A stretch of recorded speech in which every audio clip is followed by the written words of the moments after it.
taking that, my childhood, and taking the things that I experienced and using it to empower me.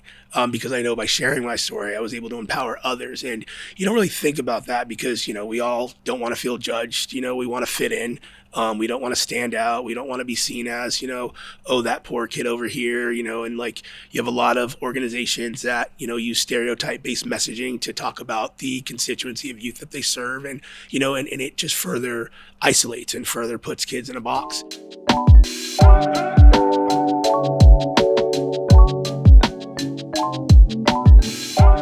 How's it going, y'all? Welcome back to The Circuit, where we're sitting down with local members of nonprofits to talk about what is working well in their field. I am joined by Dhakir Warren, who is the executive director of the Martha's Vineyard Boys and Girls Club.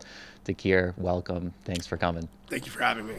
I know that youth development is something that's close to my heart, and I love the work that y'all are doing on the island. So this is going to be a good conversation. Oh yeah, thanks. I look forward to it. Totally. So I'd love to just hear a little bit about you and your background to get started before we get into the organization. So I've started my career in education as a high school teacher, then went into entertainment PR, corporate communications, then running a workforce-based nonprofit in Boston centered on the design industry, then consulting, and then before moving to the island 5 years ago was the head of a national anti-sex trafficking coalition through Demand Abolition.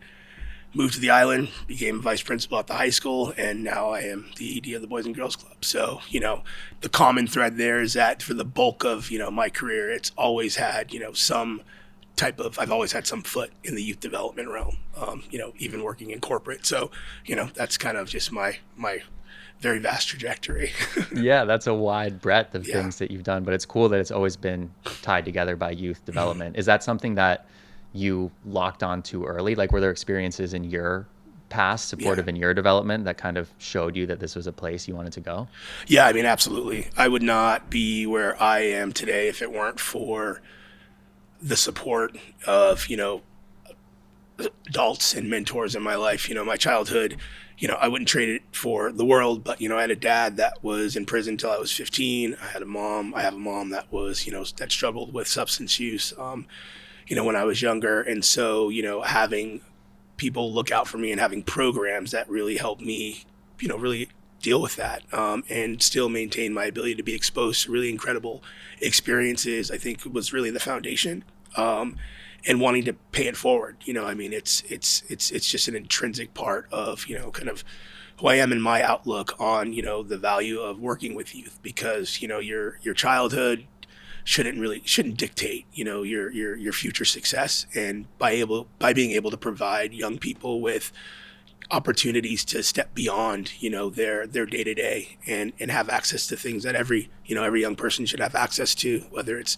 quality educational experience, travel, mentorship and support, is something that is so important. And so, I've been, very committed to, doing that as a result of my own experiences. It seems like in a lot of these conversations, people are really attracted to work that they've been directly impacted by, and it feels really good to complete that circuit and kind of bring it full circle. What would you say are the components that really helped you with your development when you were younger? Like, was this mentorship? Was this sitting in circle with your peers? Was this more technical training? What were some of the things? I think with young people and myself, included, there's a level of shame, when you come from situations where you don't have things, there's a level of shame, that I experienced having a dad that was in prison, not, having a mom that struggled with addiction. And these are just human factors. And there's so many systemic issues that lend to the experiences that my family had, and my dad and my mom in particular. And I think it's the empowerment that you should feel, having gone through those situations, as opposed to feeling like you're less than. And, creating a space where, every kid can be themselves, whether, they come from, a traditional two-parent household with means, or whether they don't. It's just important that kids feel seen or are seen. And so, you do that by just, again, creating an environment, a culture of inclusivity, being mindful of cultural proficiency, and really developing genuine and authentic relationships with kids. Like I've long said, kids are slow to trust, and they're easy to take that trust away. And, it's just so important that, you treat young people like they're people, and don't patronize or speak down, but also try to instill, really important life lessons, but also understand that, we live our experiences and that's how we're shaped. And so I think if you're able to accomplish that, you're doing something, good. It's not the end all be all, there really is no magic formula, but at the very least you can provide a platform for kids to, at least have a better, footing, as they embark on really, really important years in their lives. So.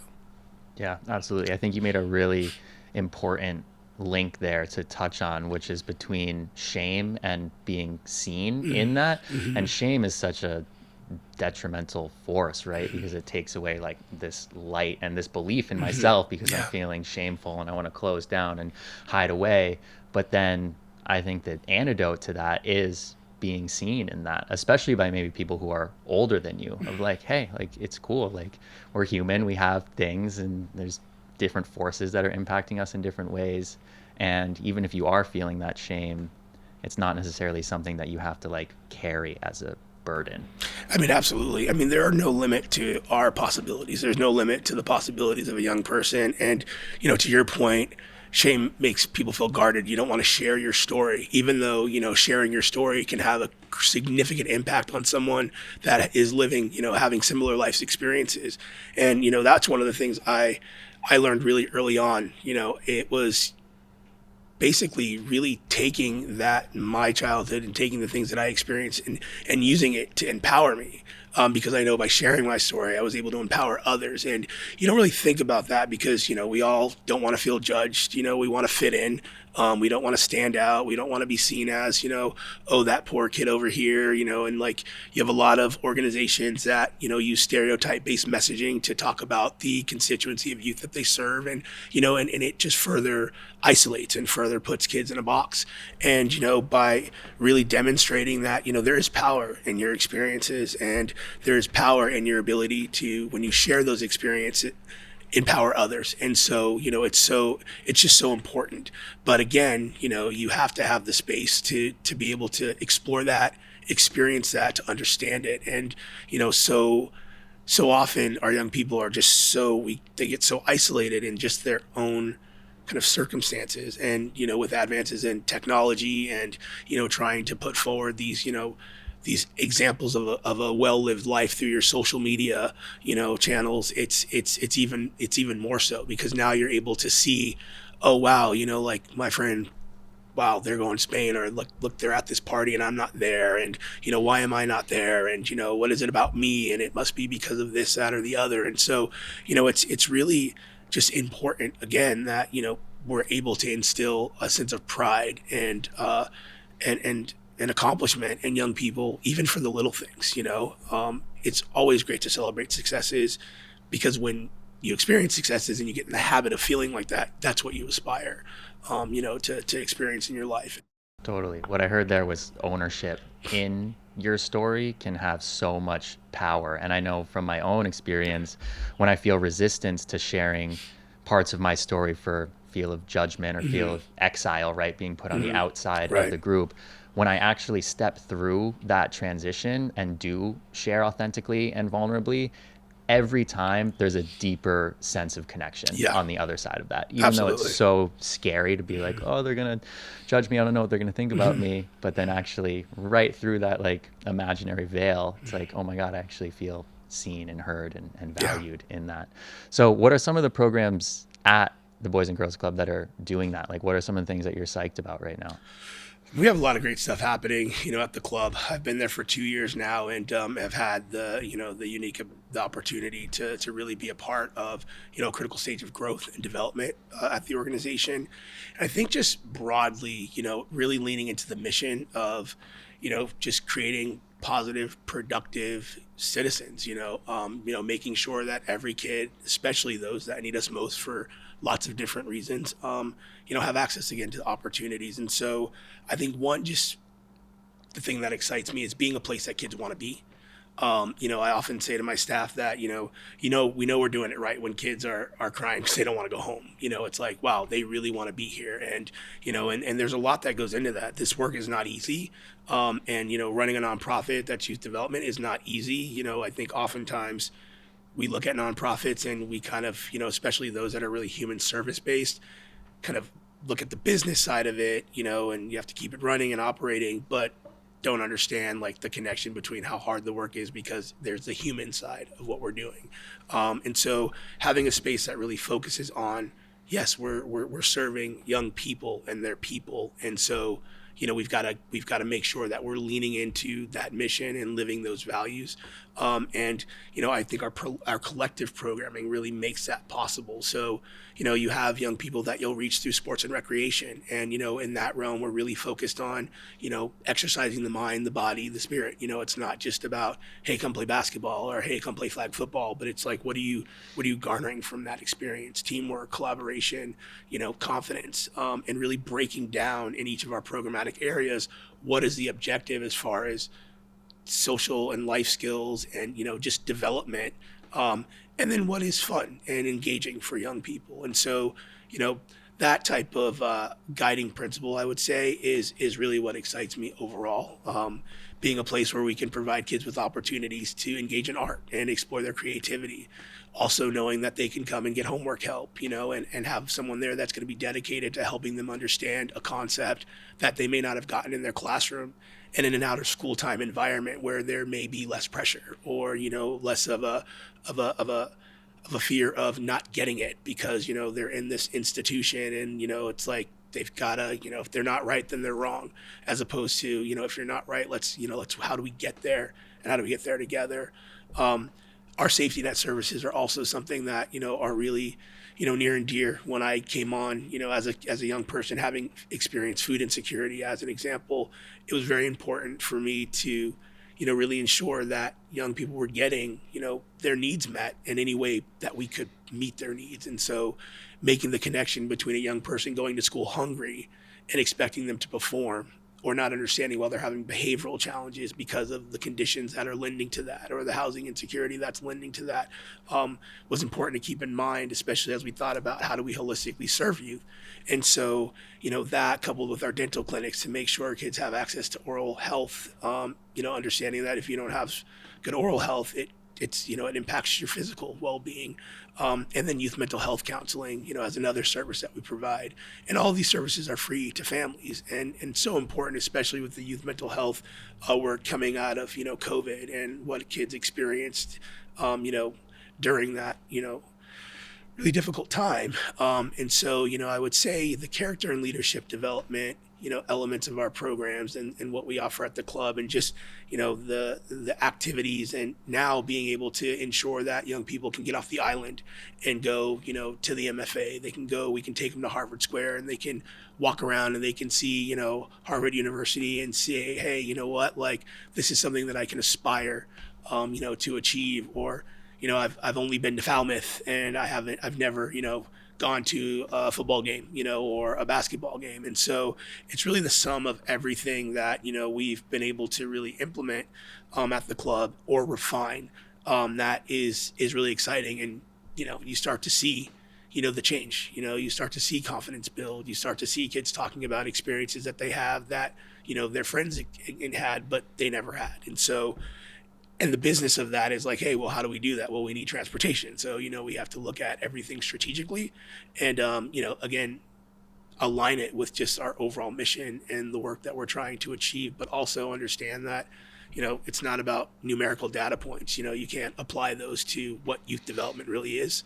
A lot of our, outcomes are anecdotal, but it's one thing, when you're writing a grant report and you've got to say, well, hey, how did you meet your objective? It's another thing where you're like, hey, I can see the fruit of the labor, and I can see, the change, and I can see, the impact, and that's, just so important. And so that's what excites me about all of the things that we offer at the club, because through all those avenues, we were able to get there. And we have a lot of younger, students right now, or members right now, but being able to grow and stay with them over time is also really exciting, because, we get to see how they develop in the long term as well. So. That's amazing. The word that really stood out to me in that was holistic, Yeah. and everything from mental, spiritual, physical, all of these different components. And I think it relates back to what you're talking about, this sense of pride and ownership in your story and yourself. It sounds like you're really creating that from a 360 point of view, which is really, really incredible. Yeah, That's I mean, awesome. it's interesting because, I often say that the only way you're going to really bring about long-term systemic change in the lives of young people is if you address not only their needs but the needs of the family. And there's there have been, comments about, well, why are we offering these services? We're not a social service agency. Isn't this the family's responsibility? And I think it's really unfortunate purview because, again, we are talking about the youth in our community, and we want them to thrive. And if there are barriers to that and we have the ability to address those barriers, why not? I mean, it's our responsibility. Yeah, I see that. And what I see in here is y'all really living the values that you are working to provide. So I have a couple more just like tiny little ones for little sound bites. What makes you hopeful about the next generation? They're smart. I really feel like the next generation, it just gets things that, at an earlier age than I know I experienced. I'm hopeful because we just need a resurgence of tenacity and grit and resilience, and you see that it's young people standing for something, and that makes me really hopeful for the future. I am concerned, on the other hand, about the diminishing empathy that you can see among some young people, just because we're so in our phone and when we're on social media and we're liking or not liking posts or making comments online and not seeing the person in front of us and understanding how that may be impacting them. It really has kind of lessened folks, young people's kind of connection. When I see young people all sitting at a table, like texting and not talking. But I do think that there is a spirit of service. There's a healthy spirit of rebellion, of questioning, and not just accepting, what they're being told, but really asking questions and not to be disagreeable, but because intuitive questions do arise when you're looking at addressing, status quo issues. And so that makes me very hopeful. Like there's not a fear to represent what you believe and what you value. And you see it really early. I see it in my daughter. We used to say, why, why, why? And kids would be like, well, why? And it's like, the why questions are great. And they're the right questions because it shouldn't be just because. We should be able to explain why. And young people question, and I think it makes us think and really reflect on maybe that why question, or the why is not the way it should be. And I think people fear that. I think a lot of people look at young people and kind of want the seen and not heard, or stay in your place, or don't question. We have to embrace that. And that's what brings about, that's what's going to really bring about the change. So I'm very hopeful just because what I see is just being really incredible questions and thinking and, and pursuits that, I haven't seen, at those ages and other generations. So. Yeah, it's powerful to have those questions. Absolutely. Even though it's almost like a little like house of cards, right? And people who are in that house are like looking down at people who are like questioning it, and it's scary and threatening, which I totally understand, but we have to, right? It's unsustainable at this point. Absolutely. Yeah. Yeah. I want to open up the floor. If you have any like specific quick like programs or initiatives or goals that you want to plug. We are in the midst of a capital campaign to raise money for a new facility. We're in a 46-year-old building that is struggling with some serious infrastructural issues, and so we are very close to hitting our goal. But it's like we're not quite there yet. And this facility is so critical because it's going to allow us to continue to deliver a quality program, to grow, to support our significant growth in a safe, sustainable, state-of-the-art building, And so, really getting the community to support and understand that, we are the longest serving youth organization on this island, having served kids for 87 years now. And, we want to serve kids for another 87 years. And in order for us to do that, we need to construct a new facility, and it's that critical. And I think that, again, because our work really is about building the next generation of young people and making sure island youth have access to opportunities. It's such an important investment for the community as a whole. We're not just building to build, we're building to support growth and to make sure that our kids can be in a safe, sustainable building and not have to deal with the limitations that we have to deal with now. Pumping out 60,000 meals a year out of a kitchen that doesn't even have a legitimate stove, and using convection burners, and not having space to have after school programming going while we have older programming for older kids happening simultaneously is a challenge, because it means we have to segment programming. So please support the capital campaign, and you can get more information on our website. So And it sounds like there's an opportunity to not just make this a passive donation to write off, but to actually become involved and see what's going on and see the impact and meet the people and kind of have it be a part of your life, right? Yeah. I mean, and I would be remiss if I didn't talk about the capital campaign, but I would say this. I think, more than anything, volunteerism, you're from the community, come and volunteer. Give back, if it's one day or a week or one day a month, one day a year. I think it's so important for our island to invest in our young people, and that is just such an easy way.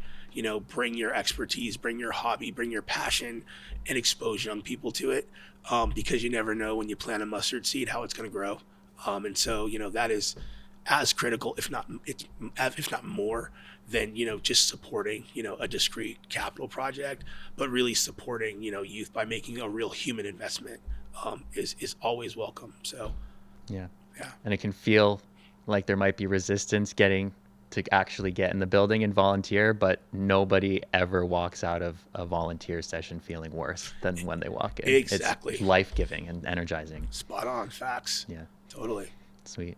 Well, thank you very much. This has been awesome. Thank you. I really appreciate you taking the time amidst Pleasure. all the craziness. But thanks everybody for tuning in, and we'll see you next time.